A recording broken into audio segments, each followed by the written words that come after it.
Thumbing through the January 2022 Thrasher magazine, I'm Schmitty, and this is Talkin Schmit. Today on the show, the cover girl, Samarria BREVARD, kids. Samarria is from Riverside, California, and is currently a pro skater for Enjoi. She's part of the Panda Army, and she's on the cover of Thrasher magazine. Hell yeah. When looking at this cover, it hit me with the usual question. How many girls have been on the cover? Well, you could answer 5, including Samarria. But after a closer look, I found some interesting additions. I'm not claiming. The first time a woman was on the cover of Thrasher, it actually was not Cara Beth Burnside back in August of 1989, like I previously thought. Well, she was the first girl skating on the cover, but in February of 1988, a model named Katrina Baumgartner posed on the cover with Fausto's son, Tony Vitello.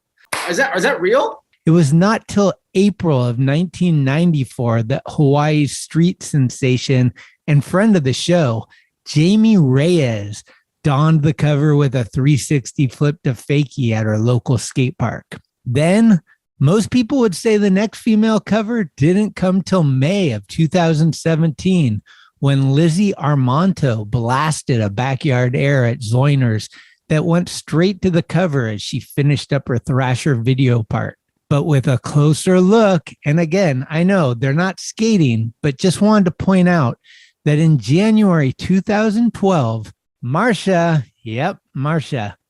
landed on the King of the Road cover. And then there was that magical Jordy cover in June 2012. We love this one.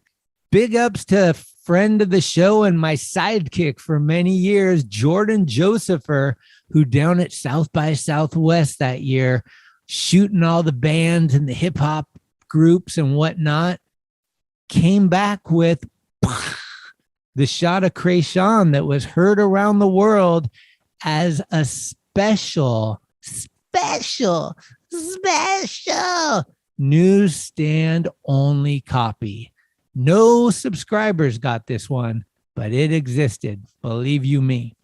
Also, not sure who the lady hugging Nyjah is, but she got props on the cover of the 2015 King of the Road issue. And don't forget, friend of the show, Aaron Jaws Hamoki, got a big hug from a girl that landed on the cover for 2016's King of the Road. After all that was said and done, I'm in the trenches with Lizzie Armano filming her big video part, and booyah!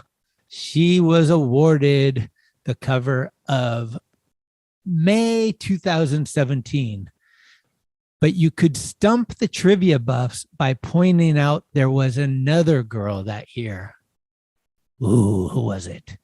It was this old woman tossing water out her window on Rick Howard for the cover of July 2017.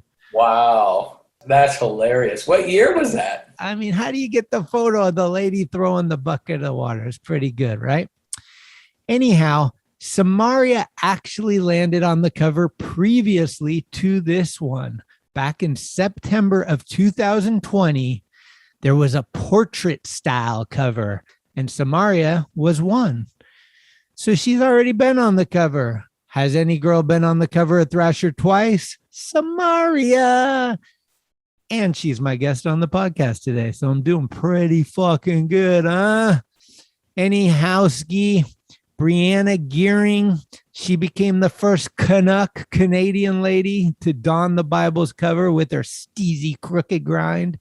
That was October 2021, just a few months ago.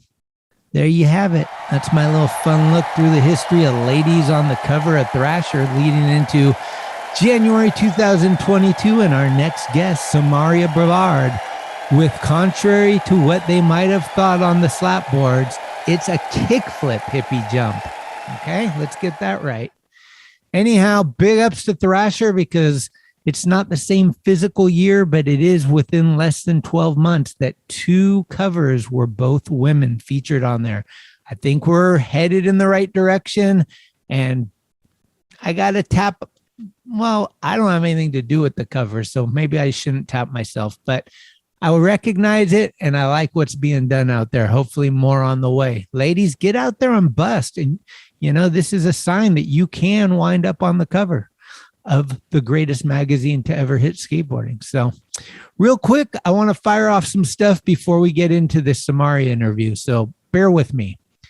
First of all, thanks to everyone that jumped on board for Black Friday, Small Biz Saturday, and Cyber Monday.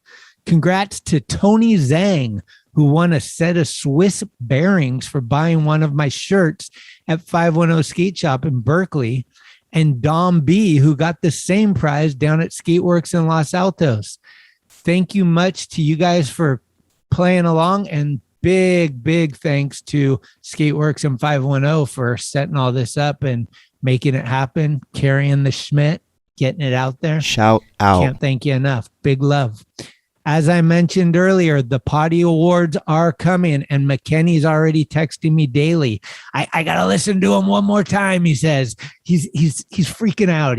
Fuck are they, dude? I need my Talkin Schmit, man. Anyway, please email me your thoughts. Tell me what your favorite are.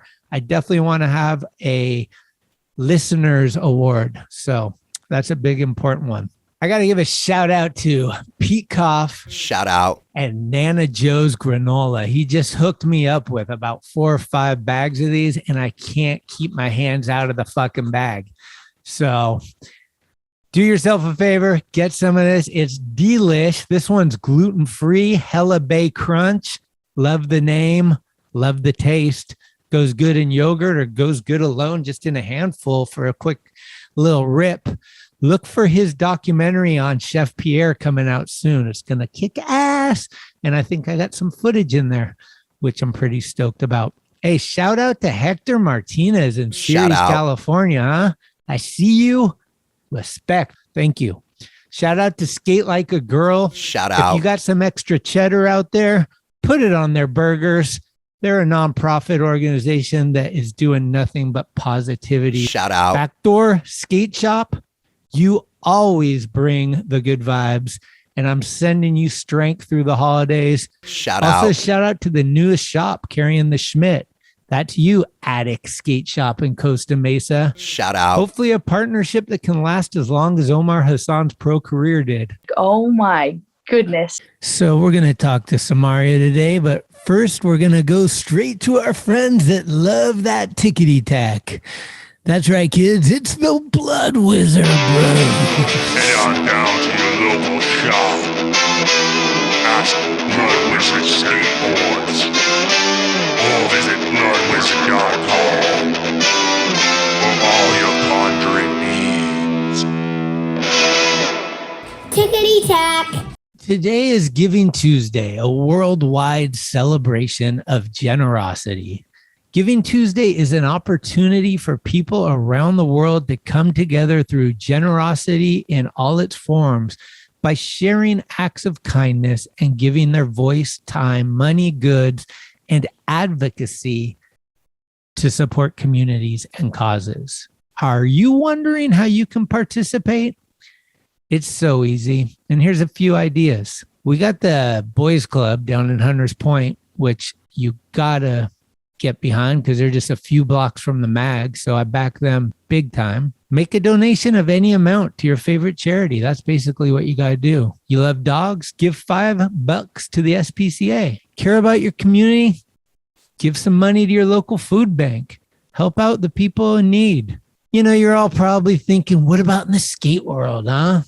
Well, give a few dollars to one of these great skate nonprofit organizations. We got the Skate Club of San Francisco right here with old friend Sean Conley doing it. Skateistan, you know, you want to get worldly. They build skate parks and teach skating all around the world. So that's an obvious one to me. Anyway, the one that we are donating to is to our good friend of the show, Amelia Brodka at Exposure Skate. Been Big fan of her and a big fan of that organization and what they're doing. For more, here's Amelia. Hi, this is Amelia Brodka from Exposure Skate. We are a 501c3 nonprofit dedicated to empowering women, trans, and non-binary individuals through skateboarding. Our programs include competitions, clinics, scholarships, and events. Each of our programs also include an element of giving back to communities in need. For example, we raise money for survivors of domestic violence. We include skaters in creating homeless support kits. We teach them about how to support those who are victims of bullying or abuse, and just try to give back to communities in need. You can learn about what we do at exposureskate.org and learn more about how you can help. You may be asking, what do I do if I don't have any money? I'm broke, dude, but I got so much heart. No problem.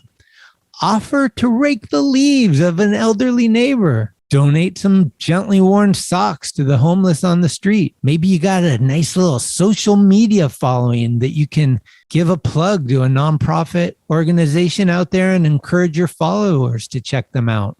Anything that you can do. I think the key here is be kind and give a little bit. What's that song? Give a little bit. Anyway, giving comes in all shapes and styles. Make the world a bit better by doing your part today on Giving Tuesday.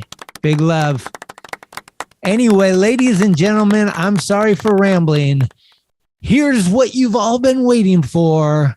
The one, the only, my friend for years, and now on the cover. We did it, Samarria. Thank you so much. I hope you all enjoy the episode. Go Warriors and go Bay Area. Let's do this. As they say on Smartless, bye.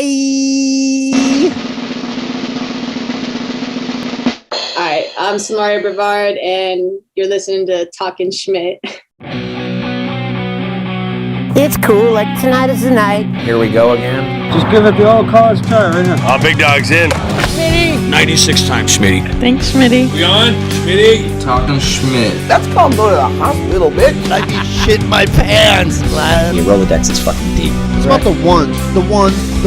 Who's this guy thinks he's tough shit? What's up? We're tastemakers. Come on, Schmitty, what the fuck? Let's hear it for Tre Williams. Yeah!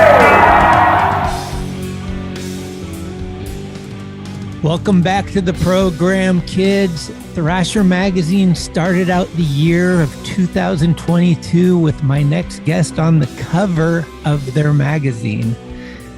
Yeah. Here we go. We got her on the show. I'm hyped. I've been talking to her for a while about doing this, and it's finally lining up. This is Samarria BREVARD. How you doing? I'm doing good. I'm doing real good. Nice. Great, actually. We're going to start early on life and just work our way up to the present. Were you born in Riverside? Where were you born? Yeah, I was born in Riverside, California. So pretty much born and raised. Yeah, 100%. And how did you discover the old wooden toy? How did skateboarding get into your life? Shoot. Freaking Tre Williams. Shout out. He's like my brother from another mother. He actually got his skateboard first and then brought it to all the rest of us apart because we live in an apartment. So we all would just gravitate towards doing the same thing so we could all do it together. Ah. Yeah. So he got the skateboard, brought it to us. And then just one day, slowly my brother got into it. And then I finally was like, let me try that. And then, from then on, it was like, oh, I need my own. We need to do this all the time. Okay. Did you guys have a skate shop in your town or nearby? Yeah, there was actually one that was 2 blocks away, Crook's Skate Shop. We went, that was the first skate shop I ever went into. My dad, we were kind of looking at boards and seeing what the price ranges were and stuff. Uh-huh. So it was. Do you remember what you ended up with for the first, your own, your board? My first board was a Walmart board, but of course. But my first actual board was actually an active ride shop board. It's the Pinstripe series. And Thunder trucks and then active wheels and active bearings. And I think damn. Was there an active nearby? Yeah. It was a little further, but it was at the our close by plaza area. So everyone used to just go there. So the thing that maybe got the hype going for you skateboarding wise was just your community, like the people in your building were doing it and you were just a part of that crew. And so you kind of started doing it with them a lot. Yeah. So it was really Tre was the one who connected us to everybody, because at the time it was I had to stay back and stay in the apartment areas, and he was just he was running around going downtown. So he'd run into Forrest and all these other local skaters, and then became friends with them, and that's how we slowly started integrating, and then started going to the skate parks, going to hunt, and slowly grew. And then Crooks was cool because Baker would come through a lot. We see Antoine and everybody, so yeah, it was cool. It was a big. That was some of the early pros you saw was Antoine and the Baker team. Yeah. Damn. For sure. Throwing a demo down in the back. When was there a time in this early stages where you were not to be cocky, but I got this? Did you do a kickflip or something and you're I could be good at this?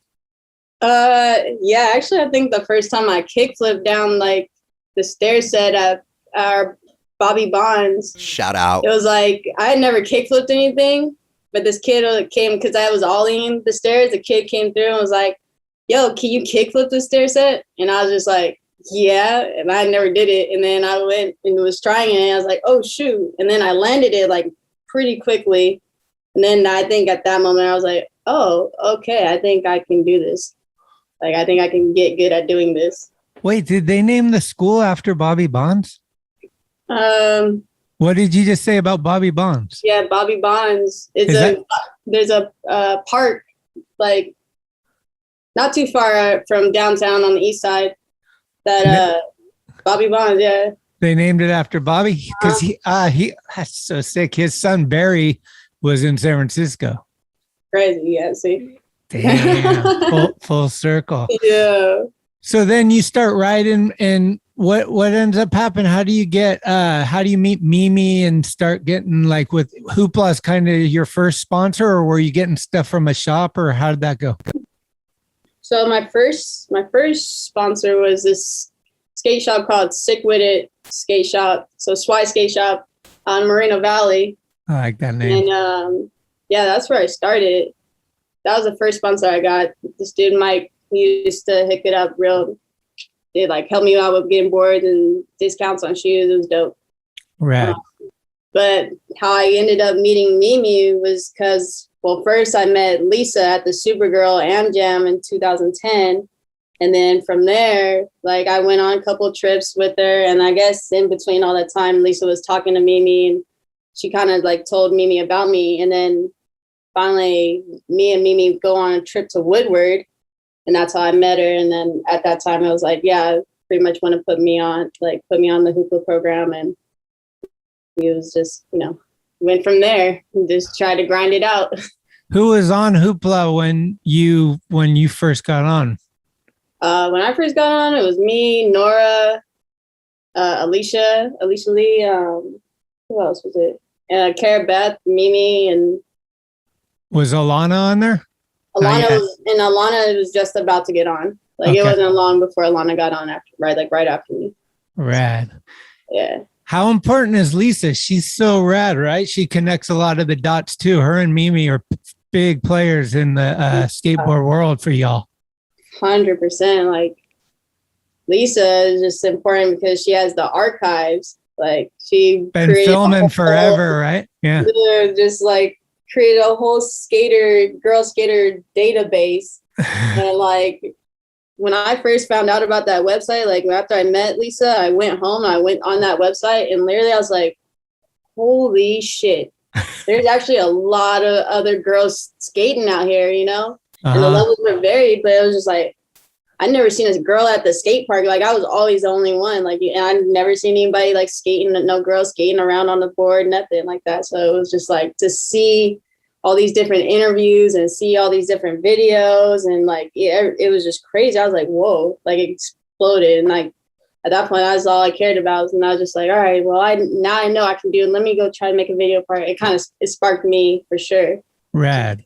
So I was going to ask you, what was that feeling like when maybe it was when you went to Woodward, or maybe it was like a little bit later when you're in the van with the Hoopla team, but like it's all girls and you guys are all doing it together. And in your mind, up until then, you kind of felt isolated as like, you didn't know too much that there were a lot of other girls skating.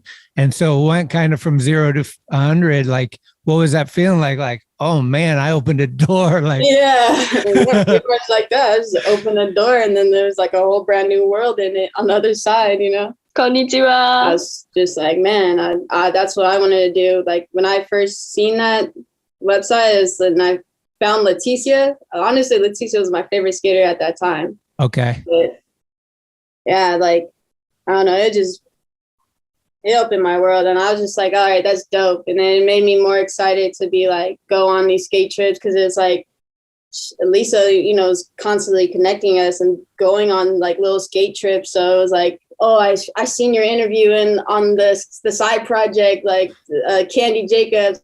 And I seen all this stuff, your contest, all this stuff. Like it was just cool because it was like we were connected, even though like I hadn't even met you yet.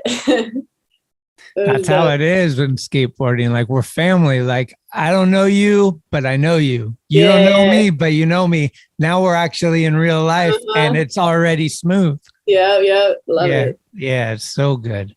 You got like a memorable moment from the Hoopla traveling or time spent with all those girls, or somewhere you guys all went, or just some like moment that was like, that's going to live forever?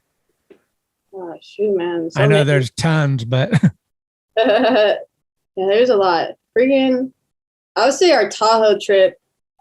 We went to Lake Tahoe. That Woodward trip was pretty good. Like a lot of fun. Alana was doing backflips, like practicing the backflip. So good. Was that the same trip that we met where you guys came through SF, or was that a little later? Yeah. We went from Tahoe to then afterwards we went down to SF, and then we were just trying to skate and get some street footy. That was incredible. That was the day we went to that triple set and you tray flipped it. Like we talk about that. We were skating it, you were trying it, and then the security guard came out. That's pretty much what it was. It was like I was trying it for a while, then the security guard came out, put the pressure on us a little bit, like, yo, you know, I didn't see you. But I'm out to make my roundabout, and when I come back, like I didn't see you, you know, type deal. Like, just don't be here when I'm back. And then we got that last try. We went back and just stealthed it. Did that ever get used for anything?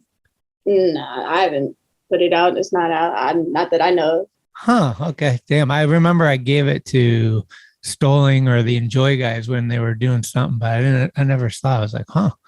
Maybe it's web exclusive. I will. Gotta go find it. Mimi gave you a model, right? Yeah. That was crazy. What was the scenario? Was it a surprise? Was there like some like let's meet up and skate and they showed it to you, or how did it go down? Yeah, pretty much it was like that. Like let's meet up at Prince Park.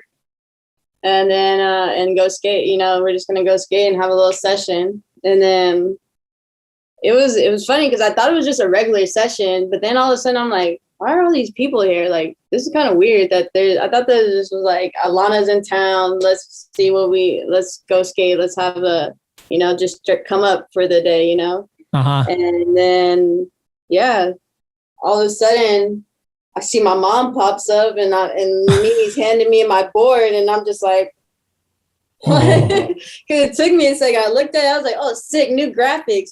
And then I looked, and I was like, oh, my name is on that. Crazy. Oh my goodness. It was a moment for sure. I was stoked. How has your mom been instrumental in your skateboarding? Has she been behind it, or has she been like, you got to do something serious, or what's her support level been for that? Yeah, she just supported me, like, whatever I want to do, just do it, you know, like, give it your all. Don't half-ass it.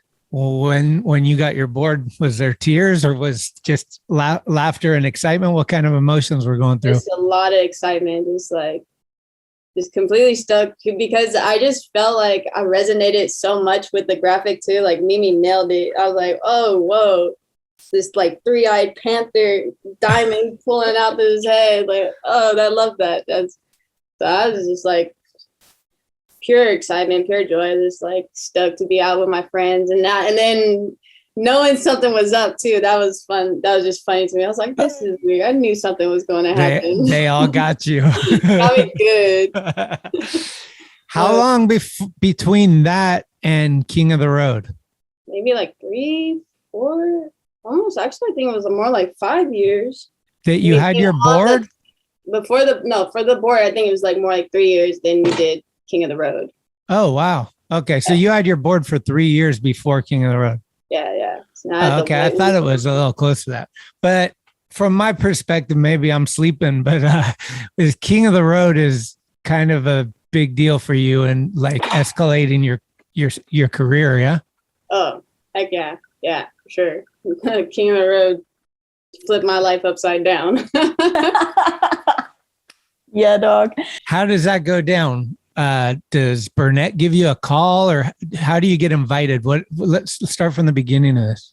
Yeah, pretty much Burnett hit me up and was like, yo, you want to do King of the Road? Because he had hit me up to do the Buster Bale. I think it was like the Cinco de Mayo one at the triple set. In San Diego. Yeah. And then so I did that, and then I don't know, he hit me up afterwards to do King of the Road. I was like, all right, yeah, I'll get in the van for sure. Did he tell you at the time you guys were going to be mystery guests in the theme, or did he just say, do you want to be King of the Road and kept it vague? Or how much did you know about what was going to happen? I knew I was going to be a mystery guest. Did you know you were going to start in Hawaii? No, I didn't. I had no idea Hawaii was even a thought. Like I was like, this is a road trip. You're like, road trip. Okay, first stop Hawaii. Wait, what? No, so that's how it was though, right? You flew to Hawaii to start. No. We started off in Lake Havasu. Oh, okay. The jet skis was not in Hawaii. That was Havasu. No, that was Havasu. Okay. So you did start on the mainland. Yeah, we started here. It wasn't, the Hawaii trip was towards the end. It was I thought Hawaii was the midway point, but no, it was just an additional like, okay, here we go. Yeah. So you go out to Havasu and nobody knows who are the four? It was you, Nora, Leo. Yeah. Was there only 3 teams at that? Yeah, there's 3. Okay. So it's you 3 and nobody knows what team, nobody even knows who the guests are. Nobody knows what team they're going to be on. No. And you guys just come out of nowhere on jet skis and made you come one at a time. Yeah. That was amazing setup, man. How was that dealing with Vice and all that? You guys are mic'd the entire time and like feels like kind of like invasive on like, ooh, I better not say anything that could slip. Oh my God. Yeah. Did you feel nervous? Was it weird? Yeah, I was definitely nervous. I was like, oh shoot. I'm like, a lot of times I'm lost for words too. So it's just like, oh, I gotta say something. Wait, why is this camera in my face? I wasn't used to that at all. So it was definitely weird for me. And what was your relationship with Enjoi? Like, so you're on Enjoi as their mystery guest. Do you know anybody? Have you ever met any of them yet? No, I didn't know anybody. I hadn't met nobody. I didn't know who. I was just like, oh, I've heard of Enjoi, but I was just like, all right, cool. Let me go with the pandas. I'm with that. Did you know the filmer or the photographer or anyone? Team manager? No, I didn't know. I didn't met any. At that time, I hadn't met nobody yet. Like, I met you, Burnett, just barely met, and like I only knew a few people. Damn. So did you feel like some pressure to like, I got to bust on this thing, or were like, what was your vibe in the going spot to spot? No, I didn't. There was no pressure to do anything. I just wanted to do my best. That was all I knew. And yeah, it was just like, go out and do your best if you can help us get this win. But it was all fun. Like I had such a good time. The vibes were so good, and we just meshed so well. It was crazy. That looks like one of the funner ones. I mean, going to Hawaii is just like, kind of raised the bar a little high on that one, Bird and Dog. Yeah, sure. Do you have like your favorite part of the whole trip? Like, was there a best part for you? My favorite part was whenever we start up the clap. That was always fun. Like after someone gets it and shit, like that was probably my favorite part. Was there like a hardest or worst part where like maybe you were up all night and just exhausted and just wanted to go, like, I don't know, King of the Road's got some torture too. Like, was there some moments where it's like, shit, I don't want to have to put this costume on or whatever you had to do? Nah, I feel like you were Tre flipping in cowboy boots, right? Yeah. All the guys were like over it, like tired, like, oh man, the week we just had, because they were up in the desert with hazmat suits on and going through it. Yeah, you were coming in fresh. Yeah, so I was just like pretty energized and just like ready, excited for it all. Like, oh man, what's gonna happen? Like, and then just going and get into some crazy stuff. It was fun. The worst part was probably eating the bug though. You ate a bug? Yeah, I did it. I knew because I knew Nora and Leo were gonna do it, so I was like, I have to do it. And so I was like, all right, here we go for the team. Did it stay down? Yeah, I just swallowed it because I was like, I can't. There's no way I'm gonna chew this thing right now. There's no way my bug guts in my mouth. There's just not gonna go down like that. Fuck. So do you think I'm guessing that trip sparked a pretty good chemistry with you and the Enjoi guys, and like, is that what got you to be on Enjoi, or was there later incidents that built up more and more towards it, or how did it all go down? Eventually, you're on Enjoi. Yeah. Well, what happened after that? I did do a couple more things with Enjoi. Like we did a Vegas, like for the whole like Vice, tour. The end of the road. Yeah. So we were just doing like little meet and greets, and then I went on I just went on a tour with them. What was it? We just went on the Breaking Rad tour, and that was just on that trip. That was like where I got to meet the rest of the dudes, and it was kind of just like after that trip, it was like, oh yeah, we want to do this, and then yeah, it happened.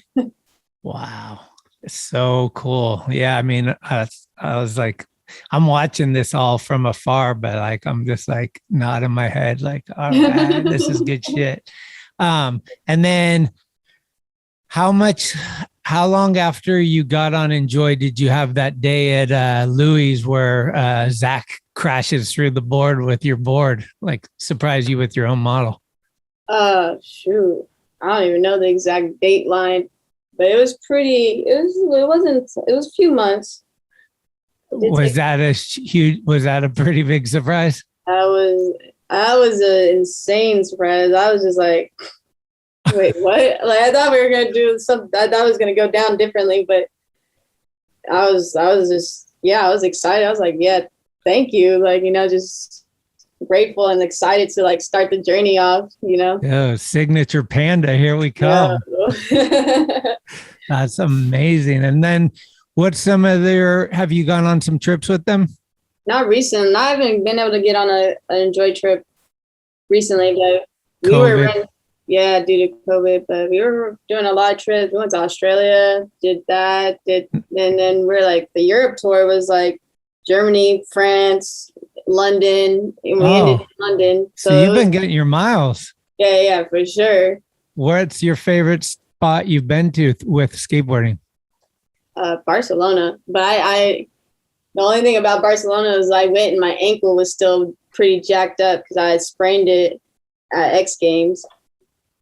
So but it was just like all the spots. Like I knew if I was at 100% to skate those spots, I'd be, oh man, it would have been game over. I would do so much shit, man. I was excited, but I was like, dang, this ankle. You got to get back there. Yeah. How is it being the only girl on Enjoi? How's that for you? It's great. Like I have no problems. Like those dudes, so nice. Like so accepting of me and like just the love and like support. We just get along so well. Like I love those dudes, and I'm excited for us to actually go on another trip, like where we're all together again. Who's your main dudes? Who are like, if you're going to sit next to somebody on the plane or something, who do you usually try to like spend some time with and get some laughs or just get some one-on-one time with? Is Louis the guy over there? He's kind of like the elder statesman that makes sure everything. He's like the fucking. He's the guy that can do it all. I could skate, but I could also be a TM, and I could tell you about the industry. Like he's a good one. Yeah, Louis for sure. Louis, we always get into some deep conversations and about life too. So I learned a lot from that man. So you gotta love Louis, right?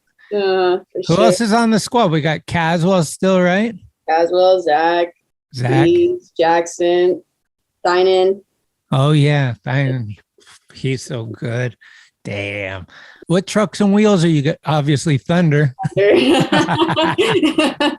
That's right. Frankie Payer. Come on, Johnny. What are we doing here? Deluxe. Let's get her some bread. And what wheels? Richter wheels. Oh yeah? Yeah. What size do you usually roll? I rock the 53s. 53s? Yeah, it's a good size for me. The wide ones, the 101As. And then true or false, rumors are having it that you got a colorway shoe going. Oh yeah, the colorway, that one came out not in March. Oh yeah? Yeah, I can't remember the exact date. There was so much stuff has happened. Ooh, what a whirlwind. Yeah. So how does that go down? Did you get to work on kind of the design or anything, or just which colors they were going to use for you, or how? Yeah, I got to pick out, I picked out the dragonfly, and I got to pick out what colors and how the colors laid out. But do you go to like a factory or an office or something and put in some time with those dudes? Well, that happened during COVID, so it was just a lot of Zoom meetings and just going through it on the computer. And then they sent it to you in the mail, like a prototype to make sure you're good with it, or did it just come out? No, I did get to see they did send the, when the samples that they got. And then once I seen the samples, I was like, wow, it came out. Yeah, that's the one. And everyone okayed it. And then, they got the shoe colorway. That's amazing. So all this time you're doing like all that stuff, but you're also juggling a contest series.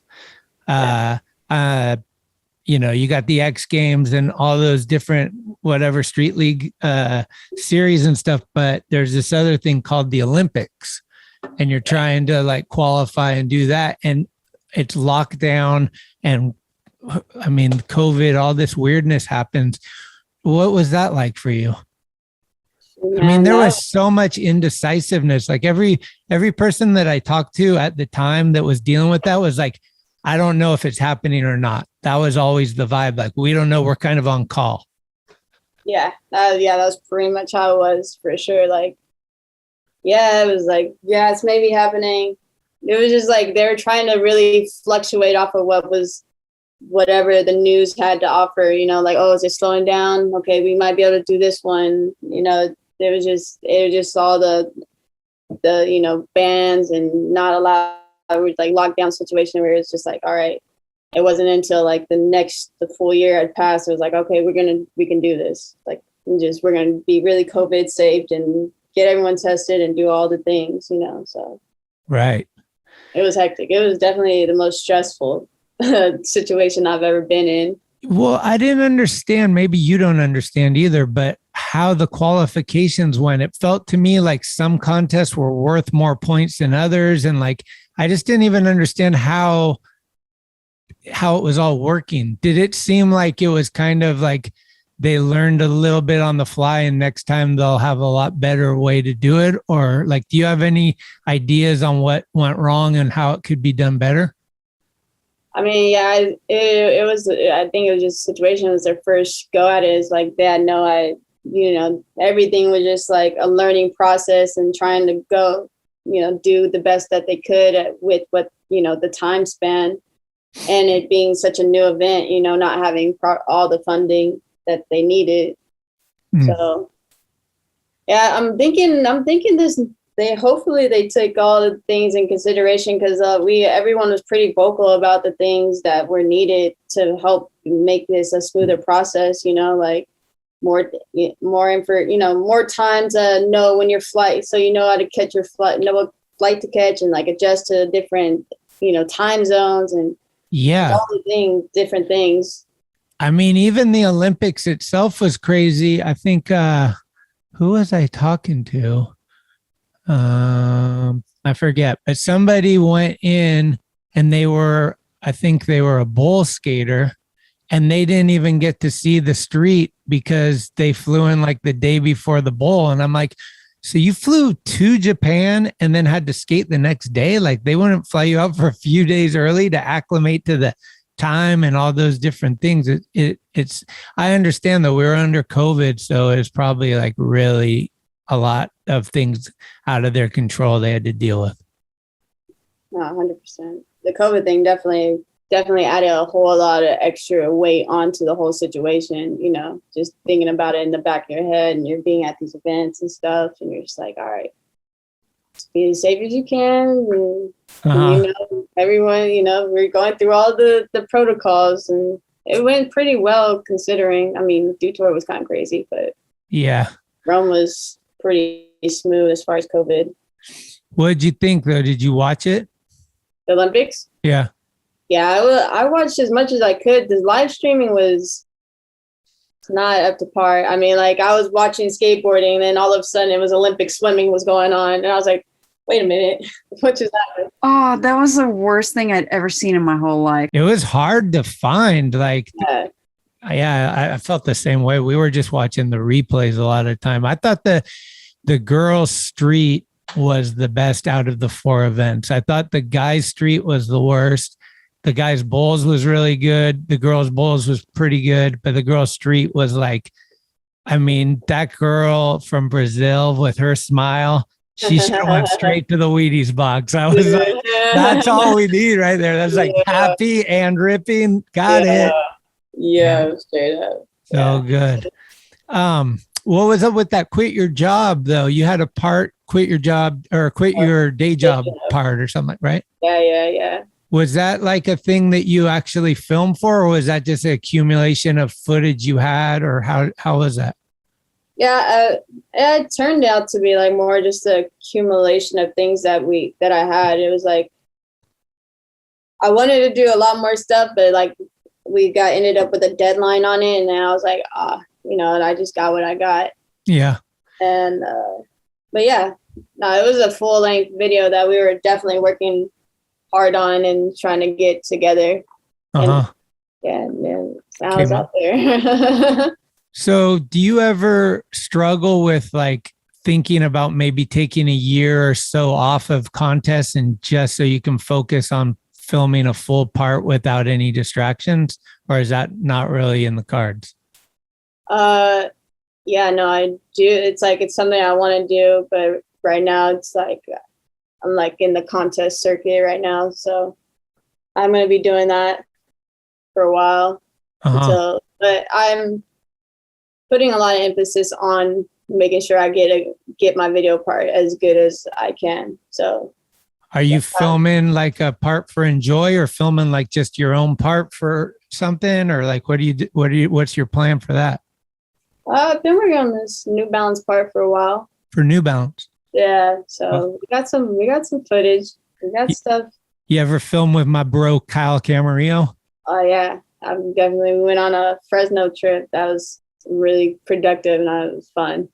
Okay, we grew up from the same parts of the peninsula over here. Nice. All right, we got to talk about this Thrasher cover. Shoot, yeah.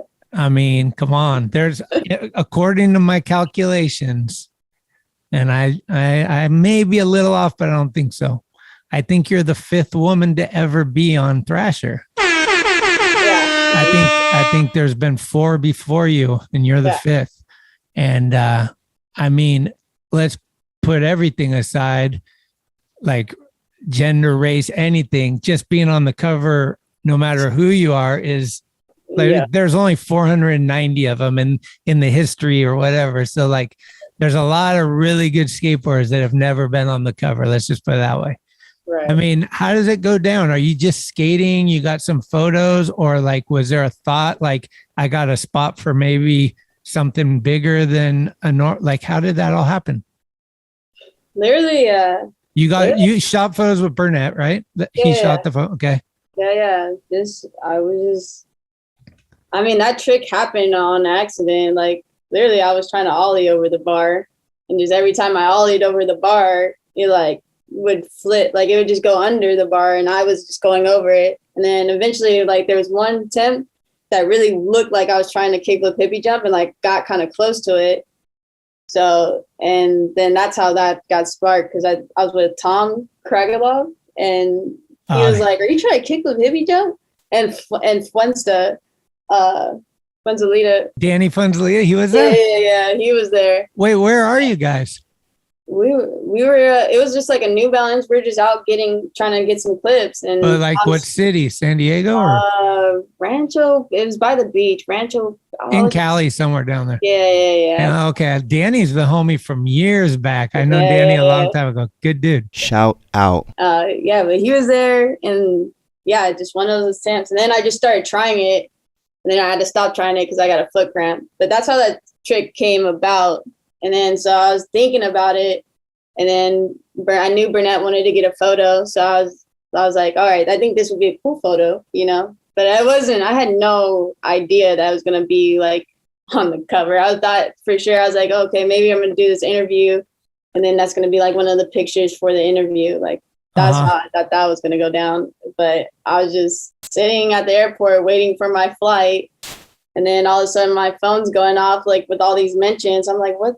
I haven't posted nothing. So, and I knew, I was like, okay, well, what's going on? And then I checked, and then I seen that, and I was just like, so I just lost it. I started crying. I was like, oh my God, dude, I can't even believe this. Like, oh, cool. Oh man, I saw it for the first time on Instagram too, and that it still bothers me. Like, I'm from an older era, and I want you to get it in the mail. I don't know if it's possible anymore with today's all that stuff, but like, I want you to or see it in the newsstand, and like, you know, like when I see it digitally, I'm like, oh my, and I'm just like, I can't wait to get it. Like, that's the feeling. Yes. Yeah. But so congratulations. That's a huge, like, and I mean, not for nothing, but January 2022 starts out a year. So like, that's kick ass.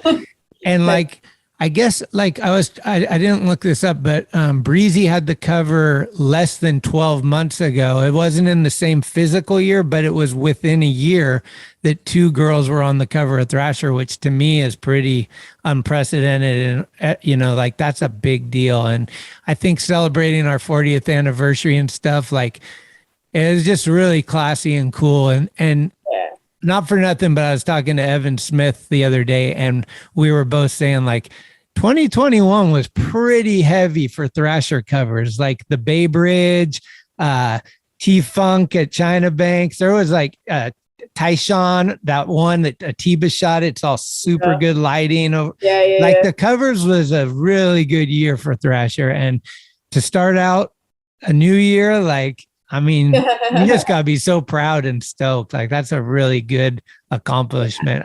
Out of all the life hammers that you've accomplished, like, does one kind of like top, like, I mean, the cover, bro, like, I can't even, I'm still like freaking out about it. It's so insane to me. I mean, that was just about was that a week ago? That was a week or two at the most. It was very recent. Yeah, literally, like, I got the messages Thursday. So I was just like, right before I was supposed to go to Street League, like, I was like, I seen that, I was like, damn, I won the week. There's nothing else. I don't even, like, anything that happens at Street League at this point is just a bonus. I was just so like happy. I was like, I just can't even believe this. Like, I just literally was freaking out the whole time. You're just floating around. Like, cool. What's the vibes like at the contest like right now? Like, do they have crowds, or is there no crowd still? Or No, there was Jacksonville. The crowds were there for sure. Oh, yeah. it was in Florida. It was, yeah, we got one in Florida. Is Florida still part of the U.S.? Like, do we count that? Whoa, slow it down. But no, so they just is anyone wearing masks or nothing? It's just a normal situation. Yeah, those dudes, they were all up in the crowd. All right. And the traveling, was it pretty smooth, like getting in and out of the airports and all that? Yeah, just stay masked up. For the flight, yeah? Yeah, just within, if you're in the airport, you gotta stay masked up. Okay. Well, hopefully it's just going to get better and better. I feel like the light's at the end of the tunnel and we're just like speeding to get to it. Like, let's go. Let's get it back to where it was. I'm over this. Yeah. Everybody's echoing that. What's up with being vegan though? You're vegan, right? Yeah. We're working back onto getting. I've been eating fish a little bit here and there, but for the most part. Do you eat garbanzo beans? Oh yeah, all the time. I just got married and my wife's yelling at me in the background because I was like, I can't have garbanzo beans, and she's like, no, you're having garbanzo beans. Oh man. Is there some struggles with it? Like, I mean, if you're on the road and you're on a trip, how do you find it all? Like, is it pretty accessible nowadays or is it still hard? You got to be very disciplined when you're on the road for sure. It's like you don't really have much options, but there are things like get the trail mix and make sure you just get waters and because even sugar has like cow fat in it, gelatin. Okay, so you can't dip into Caswell's Skittle bag or any of it because that dude's a candy connoisseur. He was one of those ones. I used to be that way. Yeah, no, you got chill. Okay. How come? Why did you get it? How did you become vegan? How long has this been going on? Sure. I think I started my journey like it's probably been like almost 4 years or something now. Was it because of your stomach or was it because of like cruelty to animals or like what was it about? Yeah, I don't know. I feel like it was just at a point where I was really trying to focus on being healthier and eating better. Uh-huh. Yeah, mainly because I do deal with a lot of stomach issues. Like you can't just be eating anything. Yeah, that's what I went vegetarian for like 10 years because meat would just get me crazy. Yeah, see. So that's how I'm with dairy right now. Like I have to stay completely away from dairy. Like that's Same. I got married. I ate 11 pints of ice cream in 11 days, like 1 pint every day. And I broke out into this crazy eczema rash. I had to go to the doctor. They're like, yeah, dairy's probably not your friend. I was like, you just influenced somebody. Dang, dude. I just wanted to live large though, because I had I had been on a diet for like 10 months to like look my best. Like I had to get in my suit and fit all good. And then I was like, all right, French toast ice cream. Like, nah. Yeah, so it was a bad move for me. I hear you've been doing some music. I've been dabbling. It's more like I just be trying to just get expression out. Like what? Like you doing some rap or like playing instruments or? Yeah, I just write lyrics. That's what I do. I write rap lyrics. It's kind of like poetry. Yeah. I've been doing that too. Like, especially with the lockdown, I was like losing my mind and just, you're on the fucking, I was just in the, I just like, okay, this, yeah, it's pretty fun though. Have you been enjoying it?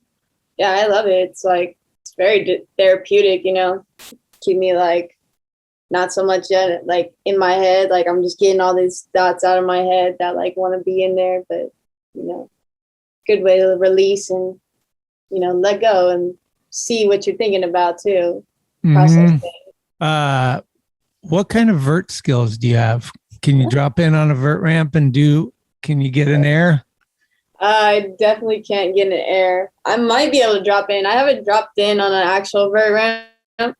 I've been on top of a couple, but I haven't actually done it yet. Oh, really? But You know, if give me like 6 foot transition, I got you. I can hit some front 5-0s for you real quick. You know, maybe a tail slide or something. Yeah. But oh man, so it's a different animal. 100%. What do you think one of the best things that you've seen on a skateboard, like that you were there for, like you were there live and this happened, you're like, damn. Man, that's freaking Letitia Buffoni back lip to slam. That one was so gnarly. Yeah. But like, I don't know, or like somebody doing something, or Alana's backflips, like what? There's probably, you've seen a lot of good stuff. Yeah, I've seen that. Like seeing Jackson, that was the first like gnarliest thing that I ever seen was Jackson feeble grinding that 32 stair, 31. Oh yeah, on King of the Road. Yeah, at King of the Road. That was like the beginning of like, oh, you are about to see gnarly shit, man. Like that was, the way he did it was so calm. Like he was like, he knew he was going to do it. I was like, this is insane. Like you see how fast he's going down this rail. Yeah. And just kind of sliding out of it. He just knows how to get out of it. I'm like, man, that's insane. Hey, we need to get this last thing. You want to go back to the hotel and sleep? No. I need to watch this. Yeah. That was like at night and with the generators and everything. It's like, let's go. Yeah, I was like, wow. I was like, never. I was like, after the first few slip outs, I'm like, all right, let me rethink this. But he got on that thing and just took it, and just flew off the end and just was cooking off and just rolled away. I was like, man, that was so amazing. That boy's a good skateboarder. He's good. Deeds too. Oh yeah. Ridiculous. Alicia told me to ask you if you're still playing RuneScape. Yeah. I get on here and there. I don't get on, like when I do get on, I go through little phases where I'm like, all right, let me go level some stuff up because I'm bored, you know. But yeah, here and there, not all the time. What is it? I don't even know what it is really. Oh my gosh, it's this online role-playing game. Ah. You're like this medieval times and you're like you learn like you can be a smithsman and you're like going to the mine in the coal and getting this stuff, and then you heat it up in the furnace and you get the ores, and now you're making swords and shit. And like it's this game that I played when I started playing when I was 13, and now it's just nostalgic for me whenever I play it. How cool. Yeah, I talked to her earlier. I was like, I'm gonna interview her. She's like, oh, those Hoopla days were some of the fond, like really like. Yeah. All right, here's the big question. We're putting you on the spot. Oh, shoot. The New Balance video part is in the works. Yes. The last trick. Will it be you, Ollie and Wallenberg? Oh, you gotta wait and see for that. Are we gonna get you up there or what? I mean, I want to go up there. Okay. I did get hit up for it recently, but I was like right before Street League, so I was like, it might not be the best time to do that. Anytime you want to do it, let me know. We got the whole procedure down to a science, so you just come in, we get it all prepared for you, and then it's up to you to do the rest. But I'm so fucking down to see that. It's like really all I want. I've seen a lot of shit go down at Wallenberg. I live up here. I've seen Chris Cole back 360 it. I've seen almost everything. Jocelyn, all those dudes. What do I want to see? I want to see a woman ollie it. For sure. Yeah, no, that's it. Hey, no pressure though. No pressure. It's in my mind. Don't worry. It's something I've been thinking a lot about for sure. Okay, good. Hell yes. So, you inspire a lot of women though. What advice do you give for them to like, you know, not only skateboarding, but also like just following their dreams and stuff? Like your life has been an example of I'm just so proud of you and stuff. But like, what would you say to a young girl that's looking up, and like, what advice would you give? Just focus on yourself, focus on growing yourself. Like everything outside of what you nurture inside will will grow out. So make sure that you're nurturing yourself, make sure you're showing yourself a lot of self-love. And, you know, skateboarding is not as easy as some people make it seem, you know. So give yourself time, give yourself, you know, the space to grow, and just always, you know, have fun and live your life how you want. Make sure you have fun. Is there you have any techniques that you use? Like if the situation's bigger than you know, like you maybe have some anxiety, or you're just like you said, king of the road, you're kind of nervous and you're like, what the hell am I getting myself into? Is there some meditative state that you go into, or is there some things you remind yourself to help you like get through the tougher moments? I mean, practicing breathing is definitely something to look into for sure. Because anxiety is just, you know, you're stuck here. You just need to, so you can relax, calm your central nervous system, you know. Right. Everything's always okay. Just, you know, relax. That's the best. Find a place to relax and you'll be good. All right. Any people you want to thank or anything else you want to touch on? I think also something to keep in mind. I always like to have the guest throw out a song to end on. So something to think about for a second or two, because I know there's tons of music. And yeah, the song called Found by Thames and Brent Faiyaz, featuring Brent Faiyaz. That's a good song. I've been listening to it a lot lately. Okay, we'll throw it on there. Do you ever see Forrest around? Yeah, I'd be running into Forrest real randomly. Like, well, whenever I skate in Riverside, a lot of times they'll pop up at the same spots, you know. So I'll be seeing them here and there, and at Hunt. Okay. Yeah. Yep. But yeah, shoot, man, I would like to thank everybody that's helped me on this journey, you know, like Lisa, Mimi, you, Burnett, Louie, everyone on Enjoi, you know, all my dudes on Enjoi, you know, shout out to Alana and all my Hoopla friends, Alicia, Carabeth, Nora, love you guys, you know. Man, so many people on Chris Conway. Oh my God, I could go on and on forever. Yeah.